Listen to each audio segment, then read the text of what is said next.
Hello, hi, my name is Obispo and welcome to my kitchen. I am really excited to present to you a dish that is reminiscent of a dish that many of you have probably had, but there are a couple of twists. And so in thinking about what to create, and to create something that was, that would get me excited to get in the kitchen and to present something interesting to you. I thought about tradition, I thought about culture, I thought about a lot of things, not just my traditions, my culture, but also in the grander scope of culture, where we could take different, I would say, inspirations. And so when thinking about this dish, I thought about, well, what if we could rethink this idea of rice and beans? We're all familiar with a lot of the Caribbean and Latin America, sort of like staples of rice and beans. And a lot of this reality when it comes to food is lineage. It's the connectedness to heritage. And a lot of the heritage is also could be traced to Africa. And for me, it's always linking and connecting those dots, specifically that speak to culture, food, and speak to a past that is also the present. And so I wanted to create a twist inspired by the continent and the diaspora and rethinking this idea of rice and beans. I came up with this dish that I'd like to call rice and beans with a twist. And so I thought about, instead of rice, what could we do that could be really sort of hearty, but could also feel like you were eating rice, but could add that protein component that's so needed to many of us that are vegan. And one of the ideas was to use a different grain, and a grain that I really had not used much, and that is, and many of you have probably used it, and that is buckwheat. And so I decided to create buckwheat and make it a sort of an example of the rice. And I'll show you right now how that came out. So as you're able to see, it's very fluffy, very light, very almost brown rice-ish of sorts, but very beautiful. So what we did is that we added 1 cup of dried buckwheat and soaked it for several hours, and then cooked it for about 7 to 9 minutes. And out of that 1 cup of dried buckwheat, what we got was 3 cups. As you know, similar to rice, it expands. And so keep that in mind when you are deciding how much you're cooking and for how many people, because this will probably serve, as we're thinking about it, I would say 3 to 4 people. And similarly, when thinking about the beans and having that inspiration of the continent, I thought about an idea of also like a hearty, but also a highly nutritious beans. And for me, that was black-eyed peas, as you're able to see. This is the equivalent of the beans that we'll be using. And why this? Well, because it's loaded with protein and so much more. And in rethinking this dish, as opposed to serving it warm, I decided to serve it as a salad. So these have been cooked, they've been drained, they've been sitting, they've been cooled, and the idea is to engage this dish in a very different way. A dish that will allow you to pop it in the fridge, take it out whenever you want, save it for later, and not having to think about this idea of warming anything, right? It's, in many ways, it's on the go. It's a rice and beans of sorts salad. And in the salad, we're going to add green peppers and diced cherry tomatoes. But what makes this dish really, really special is an incredible, I would say, dressing that we created. And this dressing, again, in thinking about this idea of rice and beans, Caribbean, Latin America, what the dressing really, in many ways, represents is this idea of a pesto, right? But if it were, in many ways, Latinized. And this pesto, because of the cilantro, has a specific color and specific flavor. But also, in the pesto, you will find seeds. And the seeds will allow, particularly hemp seeds, and the hemp seeds will allow for there to be this smoothness and this also texture for all of the ingredients to amalgamate. Along with that, as you'll be able to see,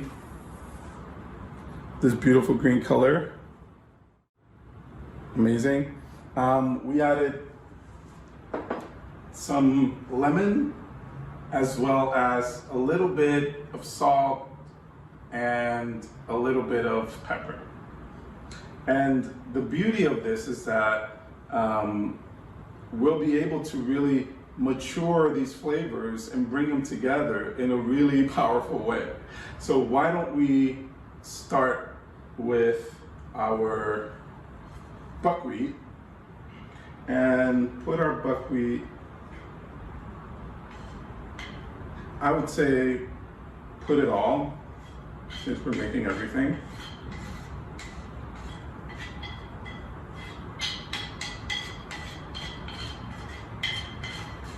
And it's so grainy that it's got me thinking now when it comes to rice. Why aren't we eating more buckwheat for a rice substitute, or in general, not to substitute it, but just more buckwheat? We're gonna add our beans or our black-eyed peas.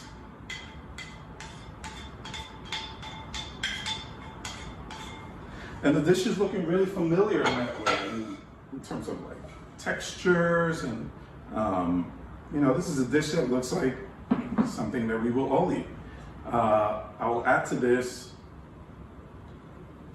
our green pepper,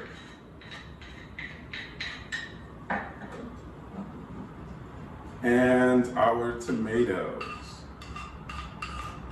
And with this, we want to specifically do a little bit of tossing so that we get all of our ingredients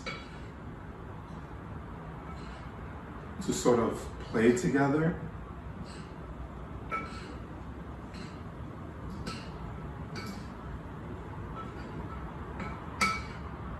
Oh, it looks incredible. It looks so beautiful. And I think we're ready. A little bit about our salad. One of the ingredients also that we added was ginger. So you'll see that it'll have this sort of kick, a little bit of a kick. And specifically, I wanted to talk about the cilantro that we added, which is part of our in-house farm. As you can see here, we grew our own herbs in this small hydroponic farm. And so here we harvested the cilantro that we use here. And it was really fun because I had been growing them for about, I would say, 2.5 weeks, 3 weeks, and now I get to taste them. So we're gonna add our sauce, or our pesto. Oh my God, it looks incredible.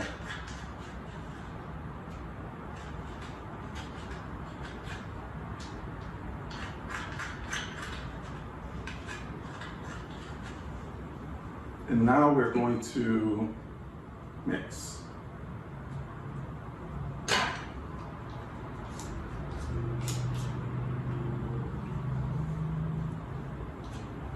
And allow all the flavors to come in and come together.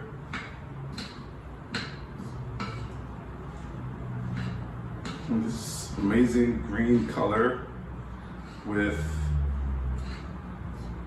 our incredible version of rice and beans. I like this version actually. I actually love this version.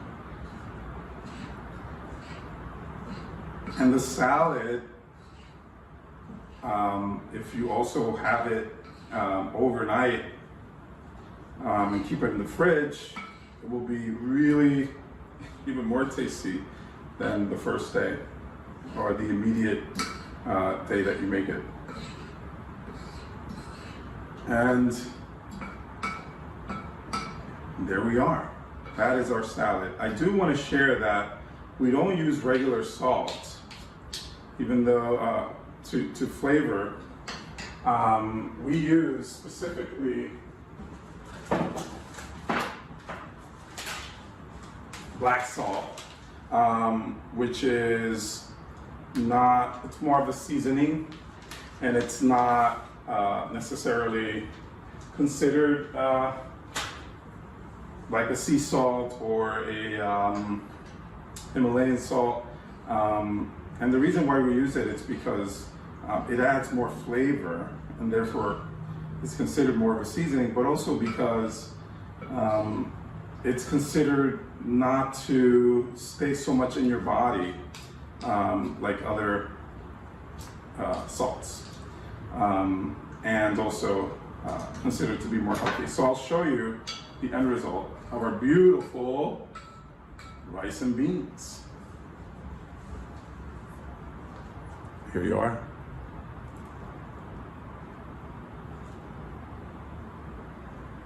This is beautiful green salad.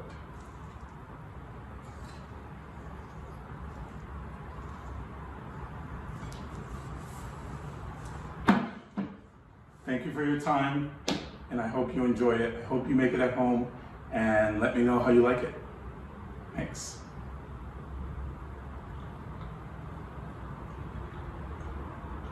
Mmm.